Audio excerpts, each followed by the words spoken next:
தமிழ்நாடு முழுக்க எங்கெல்லாம் முடியுமோ அங்கெல்லாம் இலவச கணினி மையங்களை திறந்து வைத்தார் தளபதி. 2012ஆம் ஆண்டே கல்வி விருதுகள் கொடுத்து மாணவர்களை ஊக்கப்படுத்தினார்.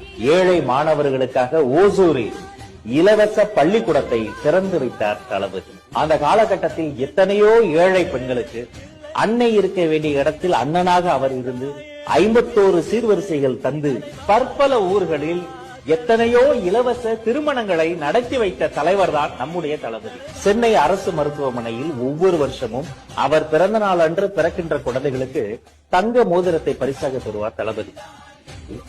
எத்தனையோ ஏழைகளுக்கு இலவசமாக தையல் மிஷன்களை வாங்கி கொடுத்தார். தானே புயலால் பாதிக்கப்பட்ட கடலூருக்கு நேரில் வந்து நிவாரண உதவிகளை செய்தார்.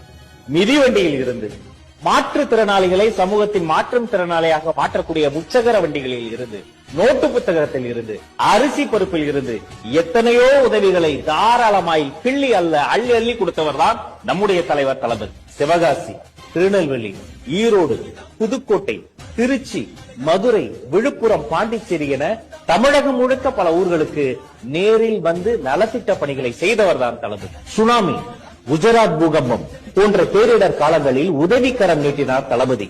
அதோடு உண்டியலை ஏந்தி தெரு தெருவாக அலைந்தார் தளபதி. அதை பார்த்து லட்சக்கணக்கான ரசிகர்களும் களத்தில் இறங்கினார்கள். களத்தில் இறங்கி உதவி செய்வது தளபதியின் DNA-விலேயே இருக்கிறது.